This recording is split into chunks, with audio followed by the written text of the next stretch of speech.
Chirag Paswan 1 lakh vote से हाजीपुर में हार रहा है, मैं हरा रहा हूँ। उनके जीजा जी 2.5 लाख वोट से जमुई में हार रहे हैं, वो भी आप ही आ रहा है।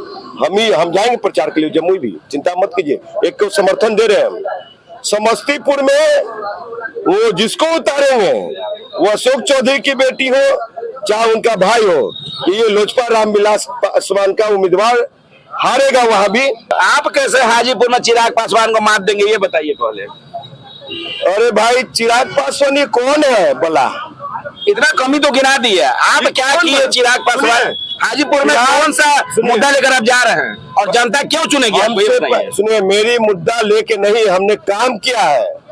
ये सुन लीजिए, आज मैं दावे के साथ कर रहा हूं मैं कि अभी तक तो राम राम कर रहे हैं, कल उनको लगेगा कि नरेंद्र मोदी का कुर्सी बचाने के लिए देश में अब मुसलमानों की जरूरत है, तो मुसलमान प्रधानमंत्री भी बना सकता है भारतीय जनता पार्टी के लोग। ऐसे नागपुरी संगी दलित नकली दलित नेता समाज को नहीं चाहिए। रामविलास पासवान के बेटा को आप कह रहे हैं नकली दलित, ये कैसे हो सकता है? फिर बोल रहा हूँ के मसीहा के बेटा को आप कह रहे हैं नकली दलित। फिर मैं दोहरा रहा हूँ कि नागपुरी संगी दलित, समझे, संघ भाजपा के मानस पुत्र और दलित की भाषा चेंज हो चुकी है। दलित विरोधी 27% ओबीसी वाले को 90 सीटें, कहां से रिजर्वेशन 27% फॉलो हुआ? और हम लोग तो बाबा साहब के दिए हुए रिजर्वेशन SC है, वहां पे तो मैंडेटरी है, कोई भीख नहीं दे रहा है, समझे? तो ये भारतीय जनता पार्टी का चाल चलित चेहरा है। बड़का झूठा पार्टी, बड़का जुमला पार्टी, भारत जलाओ पार्टी, और कहता कि परिवारवाद। तो सम्राट चौधरी जी से मैं पूछना चाहता हूँ, कैसे राजकुमार जी? बहुत बढ़िया, नमस्कार। हाजीपुर चुनाव में तो भाई चिराग पासवान को लेकर पूरा एकदम दमखम लगा हुआ है, लेकिन आप जाके वहाँ आप गेम गड़बड़ा रहे हैं, चिराग पासवान को कह रहे हैं कि हम चित कर देंगे, कैसे कीजिएगा? देखो देखो कौन आया हाजीपुर में, देखो देखो कौन आया। जमुई का रणछोड़ आया, जमुई से गीदड़ आया, जमुई का 22 लाख आवाम के जनता को मान सम्मान न रखने वाला धोखेबाज नेता आया, और मोदी का हनुमान आया, संघ भाजपा का मानस पुत्र आया, समझे? और जो ये कहते हैं कि बिहार फर्स्ट बिहारी फर्स्ट, ये बिहार फर्स्ट बिहारी फर्स्ट नहीं है, ये जीजा फर्स्ट चिराग फर्स्ट, परिवार फर्स्ट चिराग फर्स्ट, यही तो है। तो उससे हाजीपुर को बचाना है जो 10 साल जमुई की जनता को ठगा है, उससे हाजीपुर को बचाना है जो जमुई के जनता को धोखा देने का काम किया, वहां के युवा नौजवानों को बेरोजगार छोड़ दिया, वहां के जो गांव को, बटिया गांव को गोद लिया, उस गांव को आज तक कोयटो जापान नहीं बनाया, जो सपना नरेंद्र दामोदर मोदी साहब का था कोयटो जापान बनाने का। जमुई की जनता से स्वर्गीय रामविलास पासवान जी और देश के प्रधानमंत्री नरेंद्र दामोदर मोदी साहब ने वादा किया था कि मैं एक युवा नेता को छोड़ के जा रहा हूं, आपका बेटा है जो कि जमुई लोकसभा क्षेत्र का विकास इतना करेगा कि कोयटो जापान बन जाएगा, एक भी युवा नौजवान बेरोजगार नहीं रहेगा। लेकिन उस वादे का क्या हुआ? ये नरेंद्र दामोदर मोदी साहब से भी धोखा किया और भगवान श्री राम को भी धोखा देने का काम किया। क्या बात कर रहे हैं? ऐसे नागपुरी संगी दलित नकली दलित नेता समाज को नहीं चाहिए। रामविलास पासवान के बेटा को आप कह रहे हैं नकली दलित, ये कैसे हो सकता है? फिर बोल रहा हूँ के मसीहा के बेटा को आप कह रहे हैं नकली दलित। फिर मैं दोहरा रहा हूँ कि नागपुरी संगी दलित, समझे, संघ भाजपा के मानस पुत्र और दलित की भाषा चेंज हो चुकी है। दलित विरोधी साहब, भाषा तो ऐसे चेंज हो गया कि देश में भाजपा हिंदू हिंदू कर रही है, लेकिन सीट बंटवारे में 250 सीटें उनको दिया जिनकी संख्या देश में 8 से 9%, 7 से 8%, उसको 200-250 के लगभग में दे दिया आप सीट। 27% ओबीसी वाले को 90 सीटें, कहां से रिजर्वेशन 27% फॉलो हुआ? और हम लोग तो बाबा साहब के दिए हुए रिजर्वेशन SC है, वहां पे तो मैंडेटरी है, कोई भीख नहीं दे रहा है, समझे? तो ये भारतीय जनता पार्टी का चाल चलित चेहरा है। बड़का झूठा पार्टी, बड़का जुमला पार्टी, भारत जलाओ पार्टी, और कहता कि परिवारवाद। तो सम्राट चौधरी जी से मैं पूछना चाहता हूं कि जमुई में नॉमिनेशन में गए हुए थे भाषण देने, तो वो कौन थे जीजा जी? क्या वो परिवारवाद नहीं है? नरेंद्र दामोदर मोदी साहब जमुई में हेलीकॉप्टर से उतरेंगे और जीजा जी को जब माला पहनाएंगे तो हथवा नहीं कांपेगा परिवारवाद के नाम पे? तो साहब ये भारतीय जनता पार्टी, और भारतीय जनता पार्टी में न परिवारवाद मायने रखता है, न भ्रष्टाचारी लोग मायने रखते हैं, और न ही इनके लिए कोई विकास है, और न हिंदुत्व।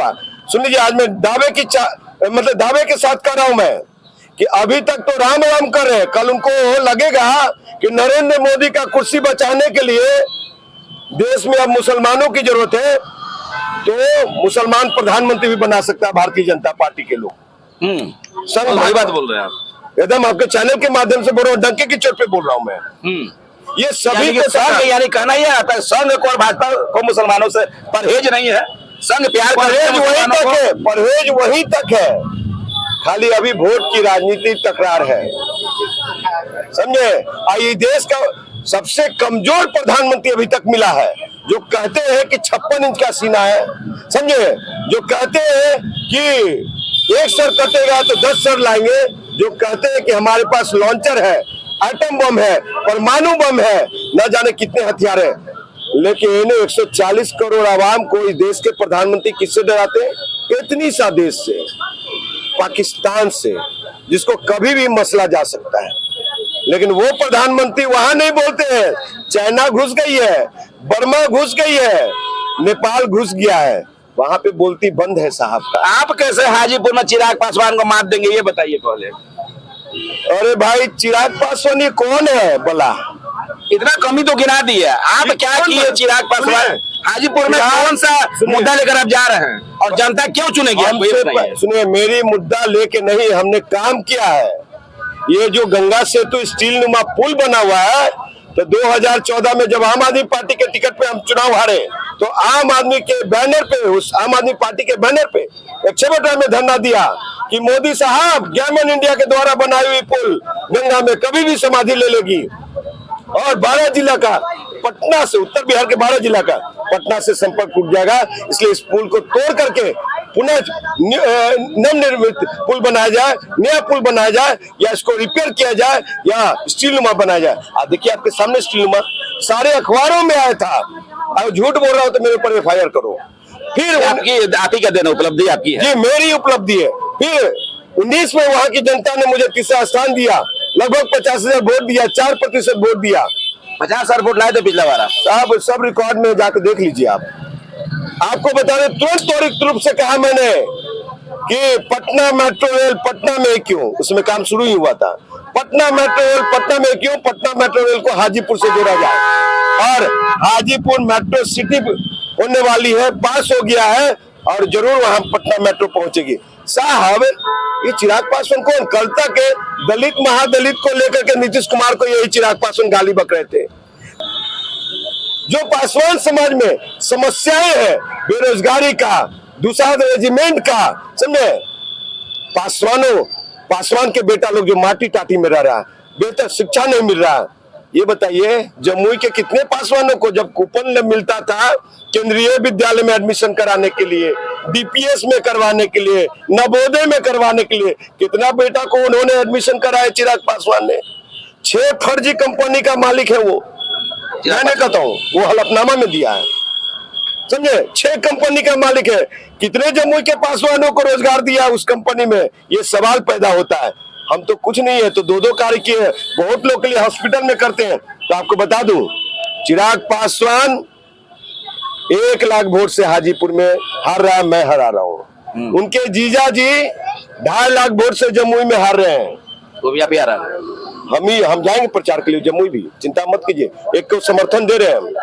समस्तीपुर में वो जिसको उतारेंगे, वो अशोक चौधरी की बेटी हो चाहे उनका भाई हो, ये लोजपा रामविलास पासवान का उम्मीदवार हारेगा वहां भी। और इन्होंने तो साहब किसी को नहीं छोड़ा, परशुराम के वंशजों को धोखा दे दिया। जो कल तक ये सिर्फ चिराग थे, और परशुराम के वंशजों ने, राजपूत भूमिहार ब्राह्मणों ने कंधा पे लेके चिराग करवाया। पैसा खर्चा किया बोरिया से, साहब उसका नहीं हुआ चिराग तो क्या होगा। इतना वक्त है, चुनावी बातें करेंगे। तो हमारे साथ थे राजकुमार पासवान जी, जो हाजीपुर से ताल ठोक रहे हैं, सांसद में उम्मीदवारी तय कर रहे हैं और कह रहे हैं कि 1 लाख से ज्यादा वोट से हम चिराग जी को हराएंगे। तो आने वाला वक्त देखना दिलचस्प होगा कि राजकुमार जी कितना वोट से हराते हैं। फिलहाल हम लेते हैं इजाजत, मिलेंगे फिर किसी अगले खबर में, तब तक ले जय हिंद, जय भारत, जय बिहार।